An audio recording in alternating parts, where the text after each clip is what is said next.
Hey, what's going on, everyone? This is Mike Kollin at MikeKollin.com. Alright, so I've been getting a lot more busy. I'm studying a lot more NLP and other stuff that I teach, timeline therapy, the therapy work I do. And I'm working with some people, and I have, how do I say this? Okay, so I met a young lady who, I didn't really meet her. It was just kind of going to this place I go once in a while. And she just came up and randomly started talking, and she came up another time. I came like a week later, whenever. And we went and hung out a little bit. And it turns out she's suffering from narcissist abuse. So I was working with a client yesterday, and I was using her example, what she was going through, as a metaphor to help him see his own experience. Now, he's someone who's been on this channel for a while. He's very aware of what narcissist abuse is. And he goes, Mike, she's suffering from narcissist abuse. And I'm like, well, how do you know? He goes, well, listen to what you just said. Now, here's the really interesting thing. One thing I've told you guys in the past is if you work with healers, therapists, etc., and they've never been through narcissist abuse, they can't even recognize it. In fact, when you talk to them, they're going to look at you like, well, don't you think you're a little, paranoid or a little this? Because it's a subject you can't relate to until you actually go through it. Now, here's the really interesting thing. Like, okay, so in the last video, I mentioned this NLP trainer guy on YouTube, and he's describing essentially narcissist abuse, and hey, here's how you change this and that, but he doesn't know he's talking about narcissist abuse. And one of the problems is he may work with a client, get the change, and then 6 weeks, 6 months later, it goes right back. And the reason being is because if that person doesn't understand how it got there in the first place, how that mental shift happened from someone coming in and using techniques to influence you and shift you in a negative way, well, the minute they run back into either the same narcissist, who may be someone they live with or a friend or a coworker, or the next person that comes along that happens to be a narcissist, they're just going to, oh, you're this happy person? Oh, screw that. We gotta revert that and make you depressed and sad and insecure. And so then this NLP trainer guy's going to be like, well, wait a minute. I thought we fixed this. So the thing about it is, if he's not aware of what created it in the first place, you're kind of screwed, because one of these beings or entities or whatever you want to call a narcissist is going to come back into your world, and they're going to do all the mind games and shifting and mentally shifting your submodalities and images back to the way it was. Now, years ago, I should say decades ago, there was kind of this issue with NLP. Is like you'd get the fix, they're doing better, life's better. All of a sudden we made the shifts, like actual neurological shifts inside that they made. And one of the things you kept hearing trainers saying, like, yeah, well, sometimes they change back and we're not really sure why. And then they came up with something called parts integration, like, oh, well, it's a part that needs to be integrated, etc., and then it's done. And then they would still notice, but sometimes they would slip back. Well, it's not that they slip back. It's not nothing that they changed inside on themselves. It's a sneaky narcissist who came along. As all of you who have suffered from it, and once you wake up to it, it's weird. It's like they go to the same school and they study the same tactics and techniques. And you're right, they do use the same tactics and techniques. Now, over the years on this channel, I have mentioned multiple times how the left logical brain is the disconnected, dissociated brain. By the way, the music will go down in about 15 seconds. So the right brain is the in-the-moment present brain, okay? Because it's the five senses. It's connected to your body directly. You see, hear, feel, smell, and taste everything in the moment. And so this is when you're experiencing life for the way it is. Now, I'm going to read something to you, and this is out of an old NLP book, probably from the 90s. It's called The Magic of NLP Demystified. Its original name was Magic Demystified, okay? And then it says A Pragmatic Guide to Communication and Change by Byron Lewis and Frank Pucilek. So I'm just going to read from chapter 3, right from the very beginning. It's called the Meta Model. So it says, if he is indeed wise, the teacher does not bid you enter the house of his wisdom, but rather leads you to the threshold of your own mind, Khalil Gibran, the prophet. This is absolutely what I do with my work. It's not about what I think, what I believe are my rules or my values. It's about you reconnecting with yourself, your own beliefs, your own values, yours, not what someone convinced you, such as a narcissist, okay? Then it goes on to say the digital representational system, symbolic representation. The digital system language is the symbolic representation of experience. It is the only system which can represent all the other representational systems, such as visual, auditory, kinesthetic, which means touch and feel, and then gustatory and olfactory. So gustatory is taste, meaning your tongue, and olfactory is smell. All right. So the historical importance of the system is discussed by Samuels in their book Seeing with the Mind's Eye. As they put, it says, with the development of language and a written system for recording it, rational thought came to dominate. Words came to function as labels, allowing man to detach himself from his experience and analyze it. Now let's listen to that real close. I tell you what, there's one more paragraph and then we'll go back. So it says, with these changes came the birth of civilization, law, and order, the development of philosophical and moral systems, and the growth of mathematics and the sciences. As knowledge and communication increased, people began to live out highly specialized social roles, carrying the sense of separation and alienation from nature to its extreme. Alright, so there's some words in there that are standing out. Alright, so let me go back to the second sentence in the first paragraph. It says, words came to function as labels, allowing man to, here's the key word, detach himself from his experience and analyze it. Meaning, he's not in the moment. He's not experiencing the wind or the smell or the taste or the sights or the visual, etc., etc. They're dissociated, they're disconnected, which is the logical left brain. Now it's funny, it just said at +1 a tone. So this whole dissociation, disconnecting, and detaching, now you're not at one. Now you're divided within.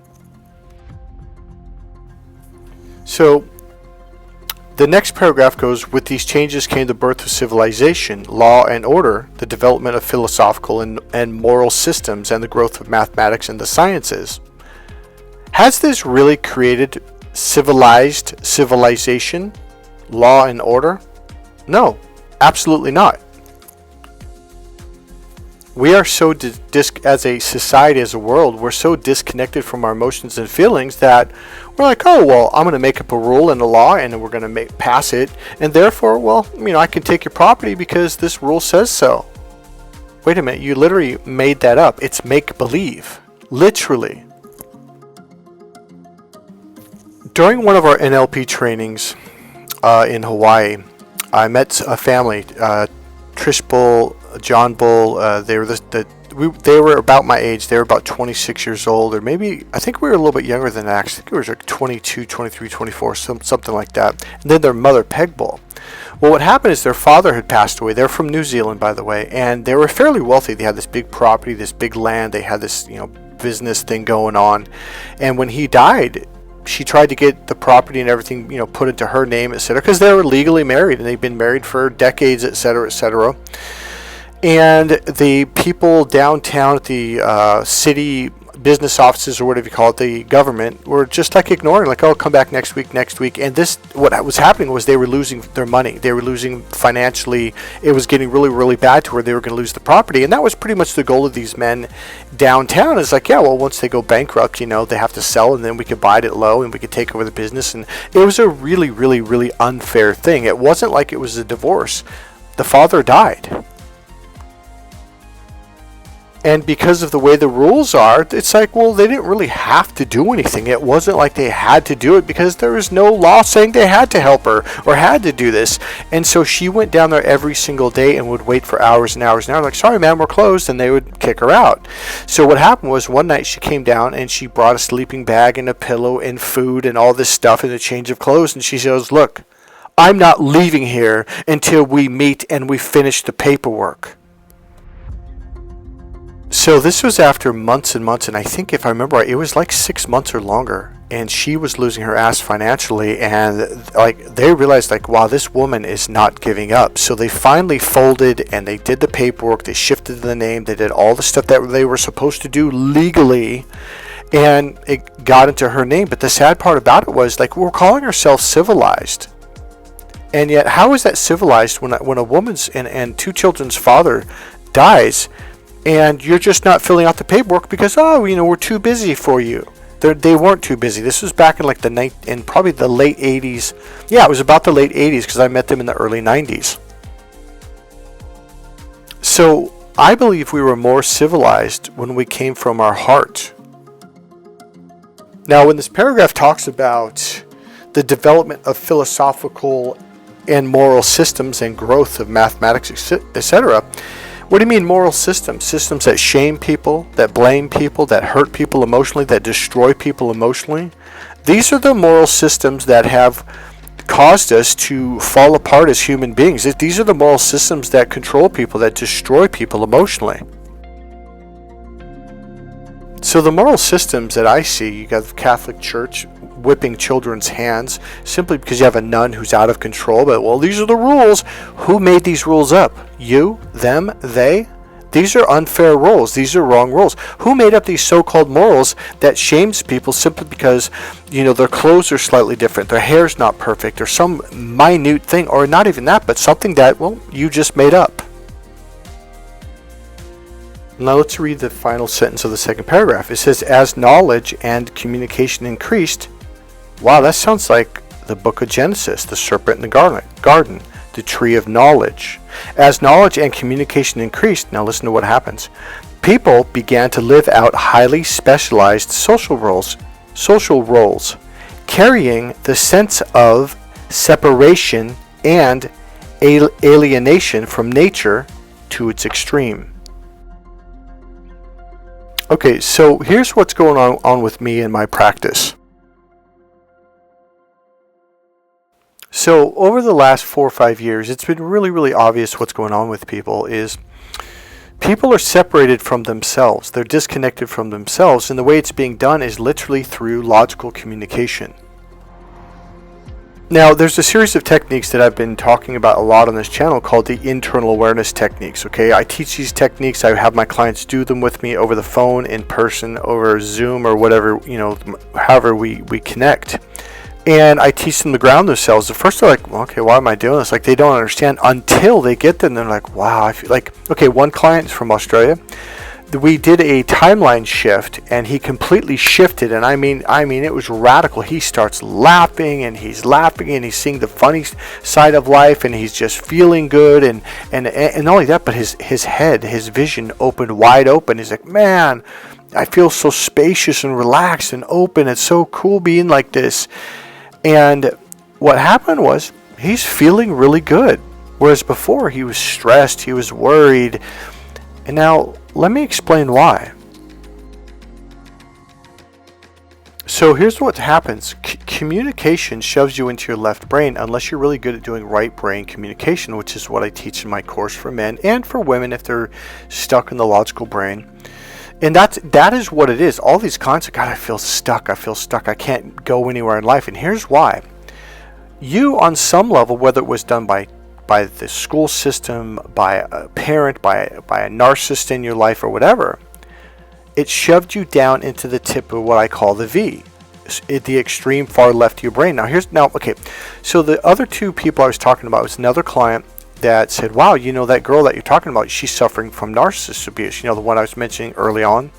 And I was mentioning how, like, a lot of therapists, like, if you haven't had the experience, you have no idea what it's like. You don't get it. So I was impressed with this client who's fairly new to being aware of what narcissist abuse is. Like, even though I mentioned nothing about the girl, and I just mentioned what she said to me, what she was going through to help him see his own stuff and how he's been abused, he goes, Michael, you realize, she's suffering from narcissist abuse. Like, he just, boom, he recognized it within 5 minutes of talking about her. So now let's take him. He's very conscious of narcissist abuse and how it affects you, and how he's kind of stuck. He's still going, what's going on? Like, why am I like this? So one thing that I've noticed with him, and also the other girl that I was talking about is, and then the other person from Australia, is they think and think and think and think, and they can't stop thinking. They're just like, they're literally in this loop. And the one thing I noticed about him is he literally couldn't stop talking. So all I did with these people was use different forms of internal awareness techniques to get them to shift to the other side of their brain. So here's what was done to you. You're at the tip of this V right here. And you're trying to get out, but you can't because you're inside, and it's like brick walls, and you're pushing and pushing and pushing and talking faster and faster and faster and thinking and thinking and thinking because you're at this very narrow focus. And you're trying to get out, but you're going the wrong way. You have to turn around. And this is internal awareness that opens you up to the open end where you can walk out freely and be in the big picture. And now you're literally living your life from your purpose, your intention, your purpose when you approach life from this perspective and this direction. And you're completely free to think for yourself, to be yourself. It literally, like if you notice, it's an open end. You're literally open to laugh, to be happy once again. See, the other end, the tip is about rules, and morality and moral rules. And I say that this is moral, but in another country, like we don't consider that to be moral at all. You know, it's funny in the United States, we try to act like we're moral beings, but compared to other countries, we're very violent, we're very vulgar, a lot of things. But if I say a word, it must be true. And that's how people are. This is how disconnected people are. If they say, oh, I'm authentic and genuine, therefore it must be true. No. If you're authentic and genuine, you would never have to tell me that you're authentic and genuine. I could see it. I could hear it. I could feel it. So if I were to raise my right hand and you're in the same room and there's a light on and you could see me, would I have to tell you that I'm raising my right hand? No. You can see it with your own two eyes. So if you're so damn authentic and genuine, why would you tell me? That's just a weird concept. But a lot of people now, and I'm talking about 80+% of people, they're like, well, if I say it and tell people I am, therefore they're going to believe me. No. Now, everything we're talking about is literally getting stuck in the tree of knowledge, eating the tree of the forbidden fruit of the tree of knowledge, which is the left logical brain. We live in a society where everyone thinks and talks. It's math, business, science, communication, talk. It's all linear, logical at the tip of that V, and you're stuck. What I'm trying to tell you is there's absolutely a way out. And that's what's happened with these clients is they're like, wow, like, okay, let's take the young lady. Like every time, okay, she's absolutely in a narcissist abuse system. It's really unfair. She's paying all the rent and the family members living there for free. They have their master's degrees. They refuse to get a job. They can't get a job in the business in architecture, which is their degree is in. And so it's like, well, maybe you got to start like at another job and keep applying and try to find a way, etc. But they're like, no, that's beneath me. So this person has been living off of this young lady, 20 years old, who's been paying rent in San Francisco, the most expensive city, or one of the most. It's insane how expensive it is there. So this young lady has almost no clothes. She wears the same clothes to work. It's a really sad story. And when she told me, she was, and he takes money out of her account. And I'm like, well, why does he have access? And it had something to do with their mom. It was a whole trick. They're from another country. They came here, and she said he originally was supposed to help me so I could live here, etc., etc. And it turns out I'm the one paying for rent, for food. He takes money out of my bank account, and I have no money left for anything. Now, this was really shocking. Now, here's the thing. Everybody loves her. She's like this cute little puppy. She's adorable. She's bouncy. She's happy. She's loving.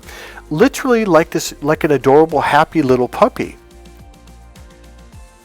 And we had gone to another coffee shop. We'd walked around. We actually got a bite to eat. And in this neighborhood, it's the Marina in San Francisco, very, very wealthy neighborhood. All these people, we went to the grocery store one day, and And this lady, probably about 58 years old or something like that, had walked up, and how you doing? Blah, blah, blah, blah. Who's this guy with you? Blah, blah, blah. And just talking, you see this lady loves her to death. Just, you could tell she was walking around going really fast, and then she just stopped, and just the whole world stopped for Anne. It was such a beautiful moment watching, because this lady just opened up. You could tell, like, her heart, like she just deeply cared about this young lady, because this young lady is a sweetheart. And then after 10-15 minutes of talking to her, we moved along, and then another lady, okay, because where she works is really close to the store, and then there was a third lady, and so we ended up spending like half an hour more in the store, and we only had to get a couple items. So then we walked back across the street, and of course another customer, oh yeah, and how you doing, blah, blah, blah, blah, and they had a puppy, and she's, oh my god, I love dogs, and that was kind of the theme. Because another day we went the other way, just across the street, and we're walking up the walkway bike path, and oh, look at that puppy. She's petting these puppies, and I'm like, wow, she really has this thing for beautiful, cute, loving, kind, gentle dogs. So I started to realize that there was things going on with her, and every time I tried to talk to her, she'd go down into the tip of the V. And she'd think and spin it, and she would literally loop. But Mike, I can't do that. But Mike, it was always this. But that can't be. And she would overthink everything. I'm like, okay, I'm gonna help her get out of this loop. So she's literally in the tip, and she can't find a way out, and that's the problem. It literally narrows your vision like you're looking under a microscope at a molecule or an atom or an electron, and it makes it look so big, like the whole world. And I even said that to her, have you ever looked under a microscope? She goes, well, yeah, of course. I go, when you look at it, does it look super, super tiny? She goes, no, it enlarges it, and it makes it look like it's the whole world. I go, but it's not. I go, you realize that, right? She goes, well, yeah. I go, so what if you pull your head back from the microscope off the eye lens things, and you go all the way back, say 2, 3, 4, 5 feet. I go, does it still look like it's this massive thing, and that's all you can see when you're looking under the mic? She goes, well, no, it's like it's so small you can't even see it. And I'm like, exactly. So as she's physically pulling back, she's getting her vision that's wider and wider and wider, and she's seeing more possibilities, more options, and more possibilities as she begins to open up, widen her view, widen her brain, and begin to turn her head to look around. Her pupils dilate. She begins to suddenly unconsciously breathe deep. Her stomach just relaxes, her heart, her skin. Everything begins to soften and open up. I go, how does that feel? She goes, that feels a lot better. She began to open up and expand her awareness around her. And she began to breathe deeply in a relaxed way. So I set a purposeful appointment with her to come back and to do some actual real work, okay? Went to a coffee shop. And that was when she told me what was going on, how her brother's taking all the money, she's paying all the rent, she's been doing it for 2 years, he's been living there rent-free, going out and having fun. She has no money to go out, and the funny thing is, all the money is her money. He doesn't make a dime. He's living off of her hard work. And I told her, I go, that's abuse. And she goes, my coworker said the same thing. I go, well, they're right. This is absolutely abusive. She immediately tilted her head forward like she's looking at the microscope. She focused her vision, and she was looking at this tiny, tiny little submodality or picture. And what happens is, this is what caused her to feel and be mentally stuck. Now, while you're there, because this other client that I was talking about earlier, he would go here too and talk and talk and talk and talk. And for the life of him, he couldn't believe that if we can just get you to stop talking and begin feeling, you'll pop out of this. Because when you're at the tip of that V, you really believe, well, I gotta figure this out. I gotta think it out. I'm like, well, how well has that worked for you? Well, I don't know. I'm still trying to figure it out. For how many years? With both of these people, for sure, they suffered from narcissist abuse, and that's the whole goal of narcissist abuse, is to get you stuck in the tip of the V, not realizing all you have to do is turn around and walk out. And this is the internal awareness techniques that I keep talking about. Now, there's another very fancy technique that I use that is extremely powerful, and it shifts you. and you pop out completely and you're like, whoa, what is this? I go, this is life. This is what life was always meant to be. See, the reason why I read those 2 paragraphs in the book and Magic of NLP Demystified is because it's literally saying, like, the whole idea of communication is causing people to detach. So man to detach himself from his actual experiences and causes him to analyze and loop and loop and loop and loop and loop, and you never get out of it, and your life passes you by, and you're not living it, you're not feeling it, you're not smelling it, you're not tasting it, you're not experiencing love or happiness or joy. You're experiencing rules. Now, this young lady, which a lot of you donated towards, she is also going through a narcissist abusive system. She's actually in another city, in another island in the Philippines, away from her son, working to send money back to the family so none of them have to work. And they're abusive towards her child. So here she is in a dangerous city, maybe not a dangerous city, but in a bigger city where she's already experienced, as you guys, this is why I introduced her. A lot of you guys donated money, and I very much appreciate it. Money was stolen from her.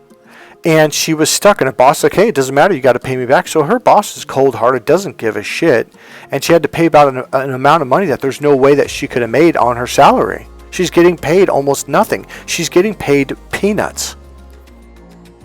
So essentially these guys, they use this powder, I forget the name of it, but I mentioned the video, they blew it in her face and she breathed in it, and it makes you freeze up like you're in a trance, and they stole the money from her. So my point being is, like, this young lady shouldn't have to go in that, and her, you know, so, but she's gotten smart. I've been helping her, and she's basically going to get her son back. So now I sent her some money so she can go back to the island, get her son, and bring her son back to where she's at, because there's a school in the neighborhood, and he can live with her, and therefore she doesn't have to keep sending money back to the family. If you guys can donate to my PayPal link right there in the description box for her, I would greatly appreciate it. I've already sent her, I think it was $70 or $80 a few days ago. So she needs about 60, or let's say about $80 more. She needs $160 to go there, pay for her son, and then to come back. Anything would help. And by the way, that's the little gift I sent her. Now let's go back to Anne, okay, this young lady. Here's the really interesting thing. So when we actually went out the second time, I got her some food to eat because she's really skinny, and I'm realizing, like, this young lady, I don't think she's eating very much at home. So here's the thing. So we're walking down the main street, walking by all these restaurants, and then the UPS guy gets out of the truck, and he goes, hey, Ann, how are you doing? And this is a handsome guy, 35, 36 years old, well-built, a good man. You could just tell him instantly by his voice, the way he carries himself, the look. This is just a kind man. And you could tell he really liked her and cared about her. And then we ran into a manager of another store who knew her, and her assistant manager. And how are you doing? Like, everybody stops their entire life, their entire world, just to talk to this young lady. And then there's another man. We're walking literally like about 2 doors, and then there's another guy that goes to her business or the place she works. And he's got a little cute little adorable puppy dog. I forget the name of it, but she's and she picks it up and she's cuddling it and holding it, and here's, now watch what happens. So we finally get into the place, the coffee shop we're going to, and we sit down, we kind of get our hot chocolate, etc., and we're kind of talking, and I was like, hey, let's talk about what's going on here. And I think that's when she dumped, like, hey, my brother's taking my money. I've been paying rent for 2 years. He hasn't had a job. He graduated with a master's degree. He refuses to get any other job than an architecture job. And I'm like, well, why doesn't he just get a job at Starbucks just to help out? She goes, I know, I've told him that, but he says it's beneath him. So I'm realizing, oh, this is narcissist abuse. She was set up. Her mother sent her out here, and she said, the funny thing was, he was supposed to help me, and he hasn't helped a single bit. It's all been all about him. So I'm like, well, why don't you move out? Why don't you do this? I go, Ann, you're already paying all the rent, so just get another place. She's like, well, and she goes down into the tip of that V. And I noticed this, and then I say, hey, look up, look at me. And then we started talking again. She went down into the tip of the V. She goes, well, that's not possible. This is, like, who would do that for me? And essentially I'm saying, Ann, there's a lot of people that would love to take you in, that would love to help you. They might have an extra room. This is a wealthy area, and some of these people live alone. They have like 3-4 bedroom houses, and they're wealthy, and they don't need any money. Like, they're very well off. And so I was explaining, I go, all these people that come into, because I've been in the shop reading and watching how people interact, and I am telling you, people love this young lady. So she's like, well, why would someone help me? That's when I knew she had zero self-worth. She had, I mean, God, I don't explain it like it. I knew right then and there that was narcissist abuse. She was stuck in the tip of the V, left with bad feelings, and I'm sure she's been constantly told her whole life, "Oh, you're no good. No one loves you. Oh, you're not worthy. You're, just all the horrible shit that gets dumped on people." So I'm already in NLP, Ericksonian hypnosis mode, going, okay, we've got to start shifting this stuff around. So I said, well, what are you talking about? I go, Ann, everyone. She goes, what are you talking about, everyone? I go, Ann, everyone. I go, so I literally had to remind her of that lady at the grocery store that stopped everything. You could tell she was, and she even goes, yeah, she's in a hurry. Because it was dinner time and she was running late. And so this lady's rushing around, getting all this food, got to go home and cook it and stuff.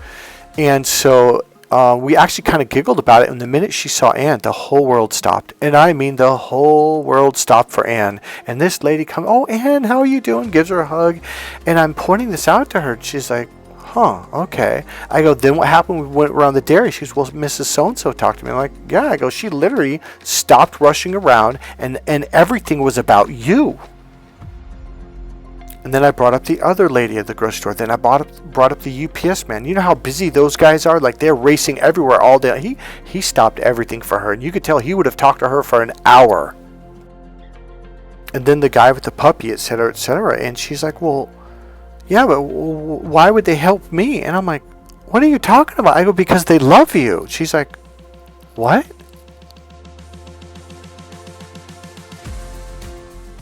She couldn't see it. So I said, well, I mean, okay, so here's what I said. So I go, you remember that puppy that just came in here? So another person brought up, there are people there in the marina have a lot of small little cute dogs, by the way, very wealthy people. And another adorable little doggy came in, little cute little thing, and it's on the ground. And I go, what happened when you saw that dog? She goes, I just melted. I go, exactly. I go, then what? She goes, well, I went up and I asked them if I could pet their dog. And they actually knew her from where she worked. And she starts petting it, and she's so full of joy. She's so happy, so beautiful to see her like this. And I said, why did you do that? She goes, because it's a puppy. It's beautiful. It's cute. They're adorable. They're so kind and gentle. And I said, yeah, just like you. She goes, no, I'm not. She goes, I'm mean. I'm like, Anne, you don't have a mean bone in your body. Now, we discussed this a bit, and it was really obvious this is narcissist abuse. People convincing a good person that they're not good. It was just completely, clear as day, right? And so I said, Anne, I go, you are like one of the most loving, kind people. I go, Anne, look at the way everyone treats you. The ladies at the grocery store, here at your business, here, this, at this coffee shop. I go, people love you. And then I said, what if that puppy was right there in front of the cash register on the ground, and it was all by itself and nobody was around, and you look to people like, hey, is this your puppy? Is this your puppy? And you walk around like, nope, don't know who's that is. I go, would you just leave it there and let it walk out in the middle of the street? She goes, no, of course not. I go, what would you do? She goes, well, I would go over there and I would grab it. I would hold it and hopefully wait for someone to walk in and claim their dog. I go, what if no one ever claimed it? What if at the very end of the night, I go, would you just put it outside and let it take? She goes, no, I would take it home and make sure it was okay. And I said, just like all these people would do the same thing for you. She's like, now, what she said almost made me cry. So I said, just like you, Ann, I bet a lot of these people, if they had an extra room, I said they would probably just let you live there for free. They don't need money. These people have a lot of money. And then I go, wouldn't you do that for that puppy? She goes, well, yeah, of course. I go, and that's the same thing they would do for you. And she goes, why? I go, well, wouldn't you do it for a puppy? She goes, well, yeah, but that's a cute little puppy. That's an animal. Of course somebody would take care of that. I go, what? I go, well, why would, and I forget how she said it, but she goes, well, why would they do that for me? She goes, I'm a human. Now, in NLP terms, she literally looked at two separate submodalities, two separate images. One was the puppy was closer to her, literally about 8 inches away from her heart, and it was about the size of, say, 8 by 8 inches. And the minute she looked at it, it was warm. You could just, her whole face melted. And then I go, well, what about you? And then she looked at this picture that was further away, and it was smaller, and it was darker. And she goes, well, why would they do that for me? As she's looking at the picture, she goes, I'm a human. And I was like, whoa. I go, so you think that a puppy is more important than being human? She goes, well, yeah. And I was like, what? Now, when I go back, that's the first thing we're going to work on. Believe it or not, we got interrupted. It was a lady sitting next to us who tried, oh, I can't help you. And I'm looking at her like, lady, I'm trying to do something. And then time ran out, so she had to go, had to catch a bus to go to her, go home. So that's the first thing I'm going to work on, believe it or not. But if we get some quiet time and I can shift this around, it won't be that hard. I could actually do it at a coffee shop. I do this all the time with people. Now, here's the point of this whole message.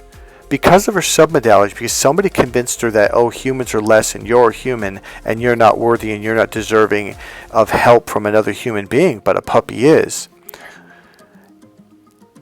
She has these submodalities aligned in this way. So we got to shift this back, and it's going to be a really easy shift, actually. It was when I sat there and if this lady would have interrupted, I was just about to do it. So here's the thing. All these options and possibilities that I told her, she couldn't see. She's like, what are you talking about? Why would somebody, like, these are just like outside of her realm of possibility, because she got stuck in the tip of the V. Now she's been conditioned. Now narcissists know what they're doing. She's been conditioned to get to instantly, sometimes someone gives her an option or possibility, she kind of opens but then closes up and then leans forward, looks down and squints her eyes like she's looking at this little pinpoint. So the first thing we got to do is condition her to open back up and widen up, and then when you open up to the right brains, you see the options and possibilities. And that's the thing that's really obvious with all these people I'm working with. Like, for the life of them, they can't see it because they're going the wrong way. They're in the tip. And all of these people have been stuck for years because of this one trick that got them to constantly look at the tip. And it's like, oh, there's no other. And this is what they've all said. Well, Mike, there's no other option. I'm like, what are you talking about? You live in the richest country, in the richest state in the richest country, California. You live in one of the richest cities in the entire country and living in the richest neighborhood of that city. I go, you're surrounded by wealth. You're surrounded by people that have these multi-million-dollar homes and they live alone. The funny thing is, the average customer that she meets makes well over $250,000 a year, easily. And she can't see any of these options and possibilities.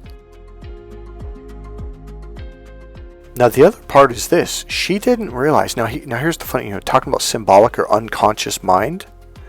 The one thing I noticed about her, every time she saw a puppy or dog, she had to go pet. It was really over the top, and it made her so happy. And I'm like, Anne, you are the puppy. You're that person. I go, literally, like the lady in the grocery store, like after they hugged, she held her forearm the entire time they talked. I go, Anne, she wants to take you home and protect you and take care of you. Now, technically, what I'm doing is a technique called reframing, but it's a true reframe. Even the UPS guy, you could tell, like he would have married her, protected her. She never would have had to work a day in her life. This man would have given her the world if he could. And here she is experiencing all this love being given to her, and she never made the connection of, oh, maybe somebody would help me. Now you might say, oh, that's a nice story, Mike. I'm talking about you. All of us in some way are stuck, okay? And we don't realize all the options and possibilities around us. And all we have to do is open up and take a look around. And this, read what it says. Imagine the best case scenario for every situation. Your mind will begin to attract the solutions, when actually it opens you up. It's like you're opening the door to allow this to come into your life, whether it's a person to help you, money, a better job, etc. One thing about her, I guarantee you, she could get a better job in one day of just showing up to her job and asking her customers. Guarantee you, in an 8-hour period of all the customers going in and out of that place, I guarantee you, multiple people like, I would love to have you be a secretary, work for me, be an assistant, this, that. She's like the most wonderful person in the world, and yet she couldn't see it. And that's what I'm talking about. She's surrounded by wealth, possibilities, options, everything, and she couldn't see any of it because in her mind, she's like, well, of course I'd help a puppy. I'm like, well, yeah, just like everyone help you. She's like, why? I'm a human. And I was like, whoa, what? See, having that submodality about yourself, being, well, humans aren't worthy of being helped, it literally closes the door to anyone helping you. It closes the door to anyone giving you an opportunity, a job, something. She can't see it because she's looking down the wrong way. When we pop her open, she's going to realize like, wow, it's all around me. And that's what I was doing, reframing her. So she's starting to look at all these people like, wow, they do love me. I go, Ann, if these people can help you, maybe they can't, but maybe they know someone who can. Maybe this, maybe you've got to open up to the options, the possibilities. They're there. And they always have been. You just have to find a way to open up. Every single person that I've worked with, everyone, since the first client that I had after I got certified and trained in NLP, they were stuck. They're at the tip of the V and they didn't know how to get out. They didn't even know that there was an out. See, when you're looking down the narrow tip of this V, it's like you can only see one thing. And you think, well, that's my only choice. And like, no. You need to open up to all the choices and all the possibilities. Now I know because I've been through this myself multiple times, and every time I work with someone and they open me up and I pop up, I'm like, oh my God, it's all around me. So I could kind of beat this over the head a little bit more, but the fact of the matter is you would be absolutely, totally, completely shocked. Okay, let's take Anne. All we have to do is shift those submodalities. That's all I have to do. I mean, it literally is going to be that simple. Her whole world is going to shift with this one shift. Her whole perspective on life, everything on herself, on finding a better way, on finding a better job, a better place to live. Everything is going to shift. And most therapists be like, oh yeah, but Mike, this is a lifelong issue. No, it's not. It's just a shift. Now, there may be other issues that come up surrounding this we may have to clear, so there may be something. But this with her, what I saw, like, oh, this one shift is going to shift everything. Her whole alignment is going to shift. And then you're going to watch her trajectory take off. Alright guys, that's it for this video. God bless you. Thank you for listening. I hope you enjoyed the video. If you did like the video, please click subscribe, click the like button. Go ahead and make a comment. And if you want, there's a PayPal link right there to make a donation. If you want to make a donation to Sheena to get her son back, I would really appreciate it. That would help out a lot. So any donation that I get from this day for the next week, because she has to have it within the next 6 days or 7 days, because she has a week off of work because some kind of holiday, spiritual holiday, religious holiday they have. She gets a week, and that way she can go get them and come back in time to go back to work. Remember, start thinking about options and possibilities. Start looking around. One habit you can do to condition you to open your brain up to options and possibilities: look up. When you go for walks, look up at an angle. Even if you're inside, look up at where the ceiling meets the top of the wall. Look up and expand your awareness. This literally opens up your neurology. It opens you up and expands in you from your left brain to your right brain. The right brain is all about options and possibilities. So if you're wondering why some people just seem to always have good things happen to them, figure things out, etc., it's because they're open to the right brain. The right brain can see the options and possibilities, and then you get to pick from what you consider the best choice. Alright guys, I'll see you in the next video. Bye.